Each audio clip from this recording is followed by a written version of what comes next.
Buen día a todos. Espero estén teniendo un buen día. Y pues es un honor para mí estar aquí presentando este trabajo de investigación que considero de mucha importancia para ayudar a mejorar la calidad de vida de los pacientes que tienen enfermedades psiquiátricas, enfermedades mentales. Y de la misma manera, pues la funcionalidad, ¿verdad? Entonces el tema mío se centra en eso. Yo soy la doctora Sonia Fajardo. Soy médico general graduado en la Universidad Nacional Autónoma de Honduras, también psiquiatra graduada en la Universidad Nacional Autónoma de Honduras. Soy actualmente la secretaria de Asuntos Científicos y Culturales en la Asociación Hondureña de Psiquiatría y soy la vicepresidenta de la Sociedad Hondureña de Patología Dual de Adicciones. Laboro pues en el Hospital Psiquiátrico Santa Rosita y en el Instituto Hondureño de Seguridad Social. Entonces, pues el tema que voy a presentar es considero yo de mucha importancia en el sentido de que la funcionalidad que puede tener un paciente representa pues un factor importante en la sociedad, en parte socioeconómica, la parte pues del crecimiento de un país. Entonces a continuación voy a presentar mi tema.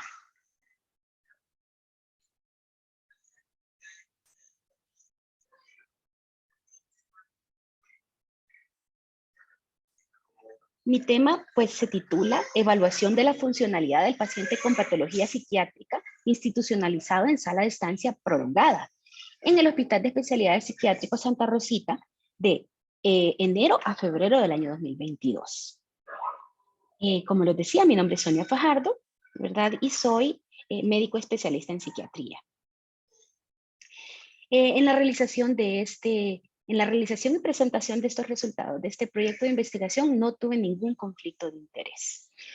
Dentro de los objetivos, pues el objetivo general era precisamente describir la funcionalidad del paciente con patología psiquiátrica que tenemos institucionalizado en las salas de crónicos, la que es salas de varones 3 y mujeres 3 en el Hospital Psiquiátrico Santa Rosita de enero a febrero de 2022. Los objetivos específicos, precisamente el primero es evaluar esta funcionalidad del paciente hospitalizado y en segundo lugar, pues también determinar barreras que interfieren en el mejor funcionamiento de los pacientes. Entonces, para hablar un poquito de los conceptos básicos, ¿verdad? De parte de discapacidad, es importante tomar en cuenta que la discapacidad, pues, no solo tiene, no solo describe el paciente en sí, la deficiencia que tiene el paciente, sino también la relación que tiene esta deficiencia del paciente con el entorno, ¿verdad? Y cuánto esto puede afectar la funcionalidad del paciente. Entonces, la discapacidad pues, es una afección del cuerpo, la mente, que hace más difícil que la persona realice ciertas actividades e interactúe con el mundo que le rodea, ¿verdad? Y pues las barreras son todo ese entorno, todos esos factores en el entorno de la persona que, presentes o ausentes, limitan esta funcionalidad y originan lo que llamamos la discapacidad. Entonces, por eso es importante tomar en cuenta la discapacidad. No solo es como que lo que tiene el paciente, sino que también cómo el entorno contribuye a la aparición de una discapacidad afecta la funcionalidad. Y pues la rehabilitación funcional, otro concepto importante, pues son procesos de acciones médicas y terapéuticas encaminadas a lograr que las personas con discapacidad estén en condiciones de alcanzar y mantener un estado funcional óptimo. Desde varios puntos de vista, como el físico, el sensorial, intelectual, psíquico, social, de manera que se les posibilite modificar su vida y ser más independientes. Entonces, ¿cómo se va a manifestar esta discapacidad? Pues esta discapacidad se manifiesta a través de la restricción en la participación y también en la limitación en la actividad. Cómo una persona, por su patología, se ve afectada, cómo él participa en la comunidad y qué limitaciones tiene en las actividades de su vida, ¿verdad? Entonces, tomando en cuenta la deficiencia más el entorno. Entonces, dentro de los diagnósticos más frecuentes encontrados en las salas de crónicos, como ya se mencionaron, no voy a enviar mucho en este tema, ¿verdad? Dentro de los trastornos más frecuentemente encontrados, pues son los trastornos trastorno de desarrollo intelectual y la esquizofrenia, ¿verdad? Dentro de los trastornos de desarrollo intelectual, pues obviamente hay una discapacidad intelectual. El mismo diagnóstico lo dice, discapacidad intelectual. Y dentro de estos podemos encontrar que desde un punto de vista cognitivo, eso se ve afectado dependiendo del grado que tenga de discapacidad intelectual, ¿verdad? También, pues, la parte motora, porque muchas veces hay una comorbilidad importante entre la parte física y la parte cuando el paciente tiene discapacidad intelectual. También tenemos pues afectaciones en el autocuidado, obviamente dependiendo, ¿verdad? Dependiendo del grado de discapacidad, la parte de relaciones con los demás. Muchas veces el paciente con discapacidad intelectual puede tener relaciones, pero tal vez no interpretar ciertos signos sociales que pueden, y que eso puede interferir en sus relaciones con los demás y en la participación en la comunidad. Dentro de la esquizofrenia, pues también se ha visto ciertos aspectos donde la parte motora también puede estar afectada, tanto por la propia patología, porque se ha encontrado que la sustancia blanca se ve afectada, ¿verdad? En esos pacientes, entre muchas otras cosas, pero que esa afectación en la sustancia blanca, el tálamo, ganglios basales, etcétera, pueden tener un origen de dar síntomas motores, ¿verdad? Y también que son propios que se pueden encontrar en la esquizofrenia. También se ha visto como la parte cognitiva se ve afectada por afectación en disminución en el BDNF, ¿verdad? Afectación también, aumento de la proteína C reactiva, y cómo se ha visto como estos, entre más alterados están estos niveles, más afectada está la cognición del paciente. Y entre más crónica la muestra, entonces estos desequilibrios se ven todavía más pronunciados.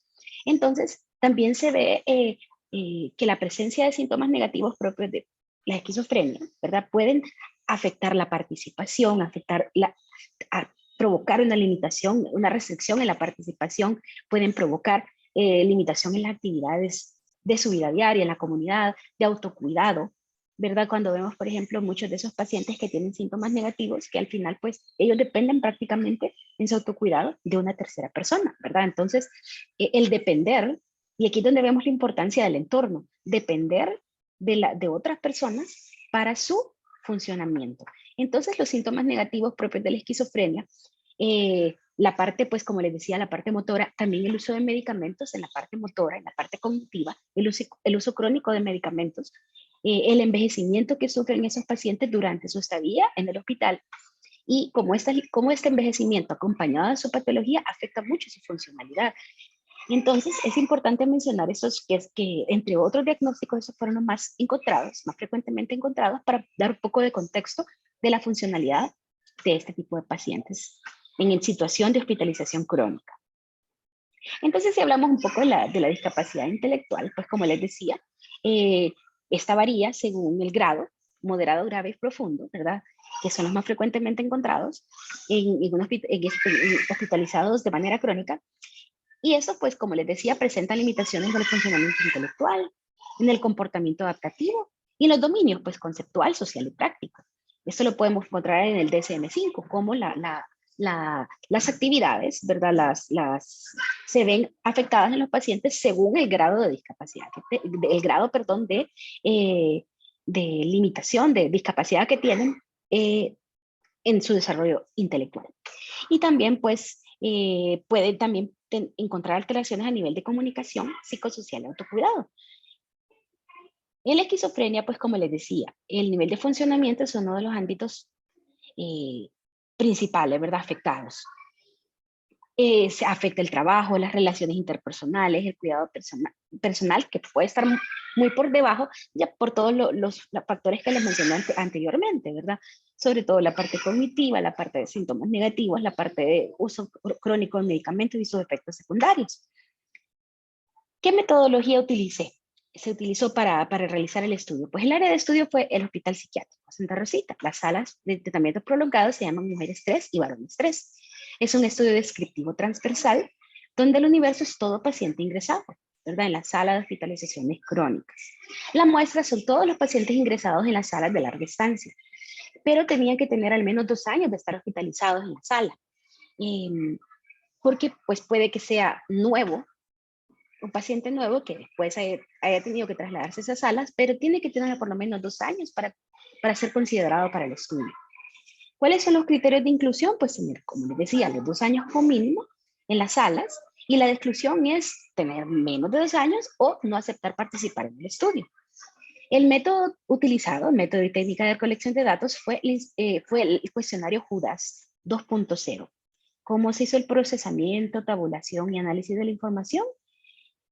Obteniendo la información de las encuestas, ¿verdad? Y después utilizando la plataforma Excel del paquete Microsoft Office para la tabulación y el análisis de la información.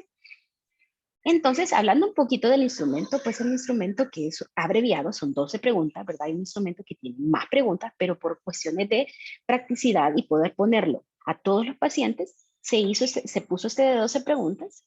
Ese instrumento, pues, ha sido desarrollado por el Grupo de Clasificación, Terminología y Estándares de la OMS, dentro del marco de proyecto conjunto con el Instituto Nacional de Salud. Este instrumento pues, cuenta con 4 secciones, que el primero es la hoja frontal, los datos demográficos y de índole general, el preámbulo y las preguntas principales. Por cuestiones de tiempo, pues me voy a ir de un solo a la parte de las preguntas principales para describir cuáles fueron los resultados. Sin embargo, los datos demográficos, esos fueron presentados anteriormente en la descripción de los pacientes en estas salas de internamiento prolongado.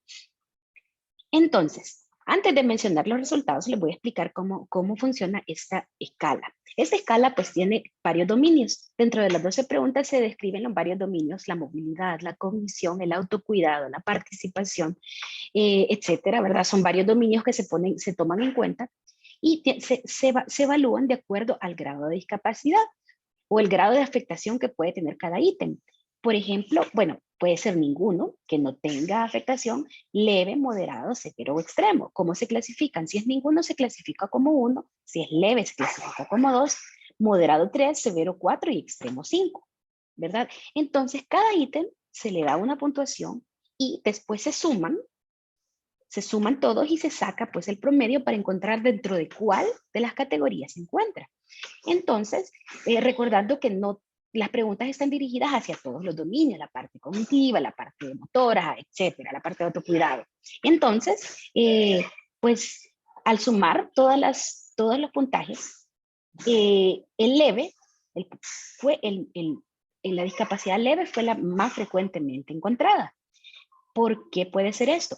Esto es importante saber porque uno dice, pero es discapacidad leve, pero como esto toma los dominios, varios dominios, y no solo los que tienen que ver, o no solo los que afectan más la enfermedad mental, ¿verdad? Entonces, es por eso la discapacidad encontrada fue leve. Sin embargo, sí tenemos afectación extrema en varios de los pacientes, ¿verdad? Y que necesitan un apoyo importante de parte del personal del hospital.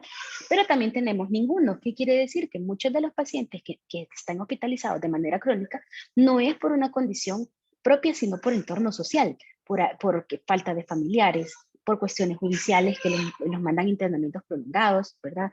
Entonces, pero sí es importante pues tomar en cuenta esto. Leve fue lo que más se encontró. Sin embargo, como les decía, no es que no se ve afectada, solo porque sea leve no es que no tiene afectación en ciertas áreas, aunque todas las áreas son afectadas de manera leve, sino que esa es la sumatoria de todos los dominios. Entonces, para describir un poquito más esto, la escala de Judas tiene estas preguntas: mantener una amistad, concentrarse en hacer algo durante 10 minutos, cuánta dificultad ha tenido para participar al mismo nivel que el resto de la comunidad en actividades, en dificultad en relacionarse con personas que no conoce, aprender una nueva tarea, como por ejemplo llegar a un lugar nuevo, llevar a cabo su trabajo a diario o actividades escolares, que en este caso pues sería trabajo diario, porque ellos pues en condición de institucionalizados no están recibiendo algo académico propiamente, ¿verdad? Cumplir con deberes, con quehaceres de la casa, en este caso, pues quehaceres que se les pone en el hospital. ¿Cuánto ha afectado emocionalmente su condición de salud? Ya se ve también cuánta dificultad ha tenido para bañarse, vestirse, andar largas distancias, estar de pie durante periodos largos de tiempo. Entonces, sí, ya vemos acá, encontramos que fue leve, pero dentro de las funciones más afectadas, pues tenemos el que es mantener una amistad. Ustedes ven un 318 aquí, porque esa no es la cantidad de pacientes, sino la cantidad el puntaje que tuvo, recordando que el puntaje es mayor en cuanto más severa es la discapacidad. Entonces, mantener una amistad fue fue la más afectada. Concentrarse, hacer algo durante 10 minutos, dificultad para participar al mismo nivel que el resto de los demás y relacionarse con personas que no conoce fueron de las más, que se vieron más afectadas. ¿Qué quiere decir? Que estamos hablando de los dominios de relación, participación en la comunidad y restricción en la participación y la parte también pues cognitiva. Entonces, y vemos que, por ejemplo, las actividades de autocuidado, pues son de las que menos afectado, o la parte física, andar largas distancias, mantenerse de pie, por el tipo de pacientes que tenemos, pues no es propiamente un paciente que tiene una afectación física, o el motivo por el estar ingresado no es por una afectación física, sino mental. Entonces, por eso vemos los dominios cognitivos relacionales que son los más afectados. Y en esta tabla aquí, pues podemos ver, me gustó mucho esto porque aquí podemos ver cuántos tenían nivel extremo, ¿verdad? ¿Cuántos tenían ninguno? Entonces, por ejemplo, si vamos a estar de pie durante varios periodos de tiempo, eh, un buen porcentaje, 69 pacientes, no tenían ninguna dificultad, ¿verdad? Con cumplir con quehaceres, ¿verdad? Cuando quehaceres son cosas que los ponen a hacer, ¿verdad? A veces ayudar en cuestiones del hospital. Entonces, en esos dominios no se vieron afectados. También vestirse, bañarse, pero sí encontramos también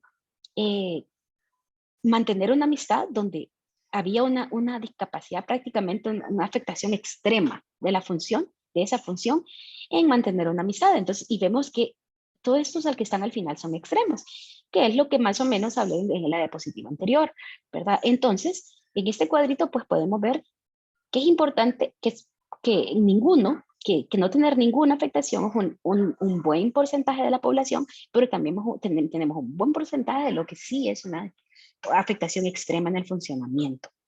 ¿Qué barreras podemos encontrar? Bueno, en primer lugar, el estigma. Estos pacientes que están hospitalizados en áreas crónicas, en hospitales psiquiátricos, pero sobre todo los que están de manera crónica, sí sufren un estigma por parte de la familia, el autoestigma también, ¿verdad? Y esto pues afecta su funcionalidad porque, recuerden, la discapacidad no solo es la deficiencia que pueda tener el paciente, sino también cómo responde el entorno hacia su deficiencia. Y si el paciente está estigmatizado, entonces esta respuesta que puede tener social es muy, es una barrera fuerte para evitar o para sí, evitar, evitar la mejora de la funcionalidad del paciente. La institucionalización prolongada también por lo mismo, ¿verdad? Por la falta de estímulos que pueden ayudar a la parte cognitiva, a la parte relacional, ¿verdad? Dentro de lo más frecuentemente encontrado. ¿Verdad? También la falta de estimulación cognitiva, falta de estimulación social, ¿verdad? Porque son pacientes que muchas veces solo están ahí, ¿verdad? Solo están en el hospital. Ahorita por la pandemia, pues ciertas actividades que se hacían, por ejemplo, sacar los pacientes del hospital, ya no se han podido hacer por el mismo problema que ha habido con la pandemia, ¿verdad? Entonces eso también pues ha sido una barrera importante, porque ya ellos solo pasan en el hospital y muchas veces, sobre todo al inicio de la pandemia, se mantenían aislados sin poder salir de la sala, porque son pacientes pues que tenían muchas comorbilidades y factores de riesgo para tener una complicación del COVID-19. Efectos secundarios por uso crónico de los medicamentos, como les decía, que pueden provocar, ¿verdad? Pueden provocar afectaciones motoras, cognitivas, y el factor económico. Muchos de estos pacientes vienen de una situación socioeconómica muy pobre, ¿verdad? Una situación muy escasa, y eso también puede ser una barrera para ellos porque de repente cosas a las que ellos podrían tener acceso en cuanto a rehabilitación no pueden tener por la falta de dinero, ¿verdad? También, pues, dentro de todo esto, falta de estimulación cognitiva, estimulación social, todo eso, pues, también representa una falta en el sistema de salud de rehabilitación para estos pacientes. Dentro de las conclusiones, ya para finalizar, pues, las funciones que mayor alteración fueron aquellas relacionales, sociales y cognitivas. Como les decía, la parte de mantener una amistad, la parte de relacionarse con personas que no conoce, concentrarse en hacer algo durante 10 minutos, ¿verdad? Entonces, esto muestra que el paciente con enfermedad mental necesita una estimulación continua para poder ejercitar estos dominios y poder mejorarlos. Está centrada en actividades sociales, ejercicios para mantener en práctica el funcionamiento cognitivo. Y es otra cosa importante que es necesario incluir la enfermedad mental en programas de rehabilitación y evitar esa institucionalización prolongada, porque esto tiene muchas barreras para el desarrollo cognitivo y el desarrollo funcional del paciente. Entonces, pues esos fueron los resultados de mi proyecto de investigación. Es importante tomarlo en cuenta porque para nuestros pacientes con enfermedad mental, el internamiento prolongado pues muchas veces es más barrera, y en ciertos países se considera que como que este es el centro del problema en su enfermedad mental, la institucionalización prolongada. Muchísimas gracias por su atención Estoy pendiente de preguntas.